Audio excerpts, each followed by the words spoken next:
There's some other games that are coming out this week. There is Mouse PI for Hire, speaking of animated stuff, which is a good old-fashioned rootin' tootin' boomer shooter with a wacky sort of old-school rubber hose animation style, so it looks like Cuphead meets Doom, basically.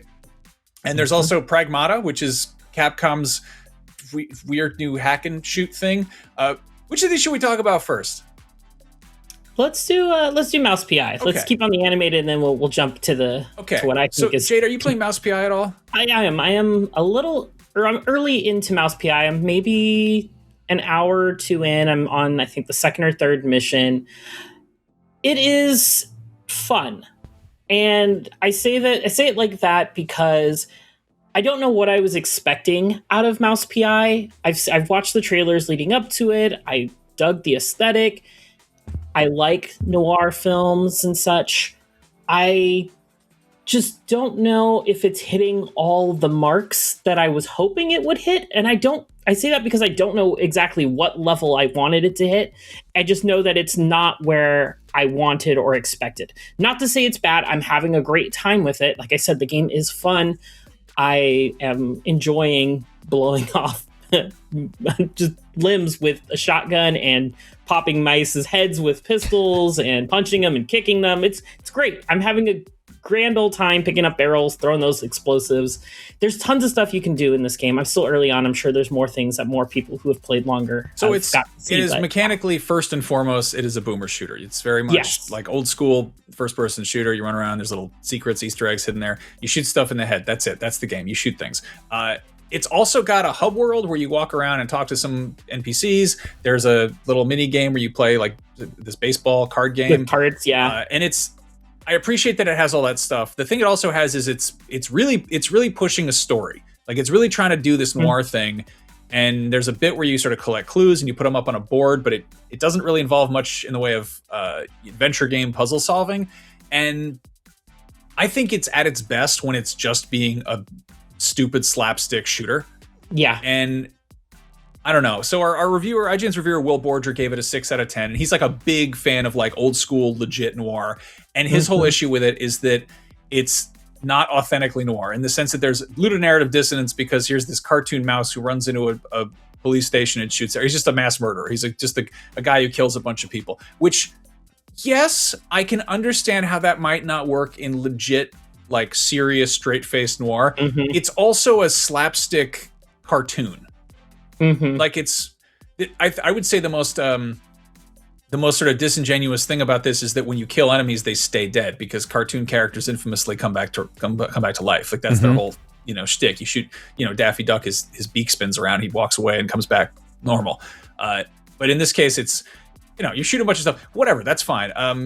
But I think it's kind of unfair to dock it points for that specific reason, and I totally get why Will didn't gel with that part of it. And it's I think it's a valid complaint, but I think it's a valid complaint that's indicative of a bigger problem, which is games that are chattier than they need to be when that's not their selling point. Yeah. It's not their strongest suit.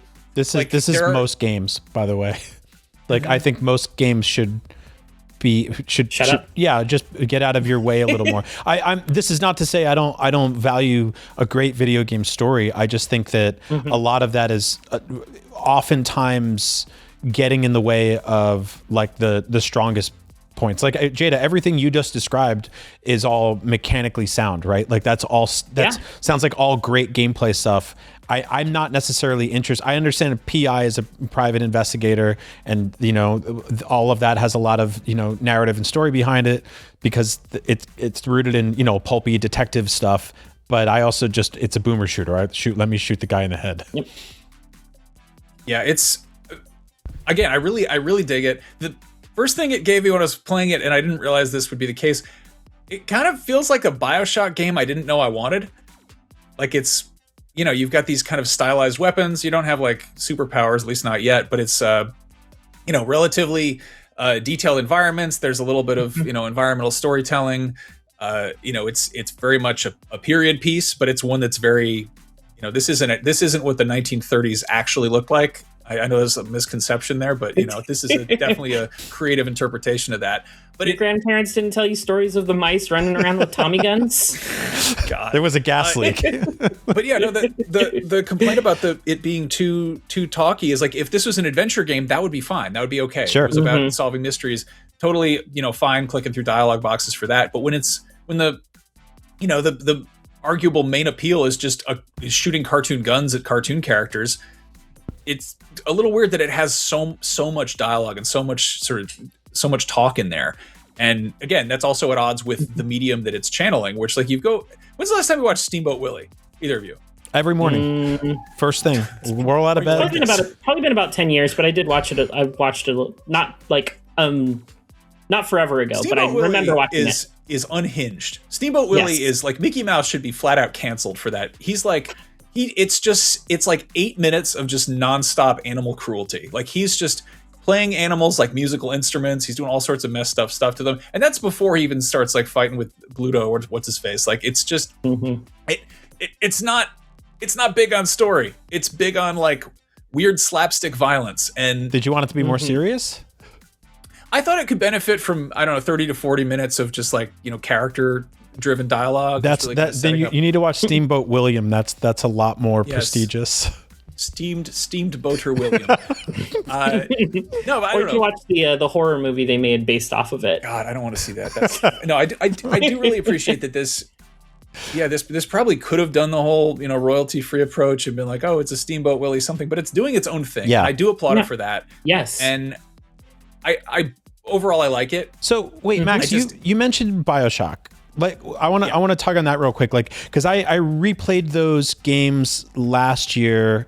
I went to Ken Levine's studio and talked to him. We have that video going up pretty soon, and so I'm very familiar with what they were trying to do. What specifically here, like, kind of gave you those notes? Because that's really interesting to me. I'm probably overselling it, but. So it's a first-person shooter that's set in a very stylized environment. Yeah, you've got these like the tutorials really neat. The posters are like all kind of like period style posters that are almost advertising in-game mechanics, which just it feels like kind of a cool way of just immersing you in that world. It also, there are sort of elemental status like there's there's exploding barrels around here and there. And then there's also ones that have like, they're full of acid. Yeah, he just chugged a bottle of something literally as you were saying that. Yeah, well, that's the health pickup. Okay, got it. Yeah, that's just the health. You just pound cartoon brandy or whatever. But you can also like pick up explosive barrels and throw them. You can kick them at people. But then there's also like ice barrels and like fire barrels, and there's a kind of elemental aspect to it there, which does allow for some, more creative combat than just shooting stuff in the face. It's shooting something else and then causing it to cause people to catch fire or what have you. But I think comparing it to Bioshock is maybe overselling it a bit. No, I think I dig that actually. Like, yeah, I'm totally picking that up a little bit. I mean, I think it's specifically just nailing a really specific aesthetic, and then the fact that it's giving you weapons that you immediately recognize as weapons, but you don't quite know what they're going to do. Have you played this game in front of your kid? I've been debating that. Okay, because I feel like there's a lot of blood, but also I don't know. Like I feel like it's just silly enough that maybe you could sell it. Yeah, I mean, I'm like iffy about the gunplay aspect of it. If this was just like mallets and dynamite, I'd be probably right away with it. But the fact that it is like first-person shooter first and foremost. Yeah, I mean, it's pistols and shotguns. Yeah, that's a little too on the nose for kids. Something I love is that the pistol you start out with, which is basically a Mauser. It's called a Mauser because he's a mouse, and I love that. I kind of wish that they'd called this game Mauser or Mauser. Like it would have. I think it would have gotten the point across. But again, like the fact that it is PI for hire, you're like, what am I investigating? And it's like, you're investigating what happens when you shoot an explosive barrel and it kills a bunch of people.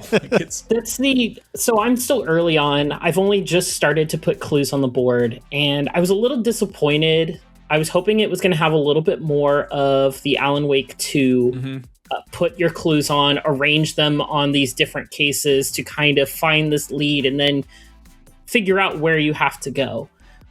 With this one's approach so far is just push X, it goes up on the board, it automatically throws it in its spot, it automatically attaches to what it needs to be, and it's like, here's your lead.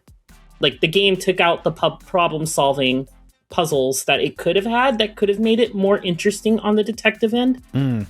Yeah. And so... It feels like it had more adventure-y mechanics in there, and they just streamlined them. Yeah. And so I think that's, like, where I come away where I like this game, but I don't love it yet, is it feels a little shallow in certain areas in where I'd like them to be deeper, and deep in the areas that are good for gameplay, but the other areas that are all around the gameplay are just a little shallower than I would have liked. And I think that's kind of where, like, I'm kind of coming at it right now. No, I think that's totally valid criticism. Yeah, so Mouse PI for Hire, it's out this week, and yeah, you can read IGN's review, or you can just listen to what we just said about it, because I think we had other things to say. We did. Yeah. We did say other things. So, considerably... Hey, thanks for watching this clip from Beyond, IGN's weekly PlayStation show. You can find the full episode over on youtube.com/IGN Games. And don't forget, new episodes of Beyond drop every Wednesday on IGN.com, the IGN Games YouTube, and all your favorite podcast platforms. Thanks again for watching, and as always, Beyond.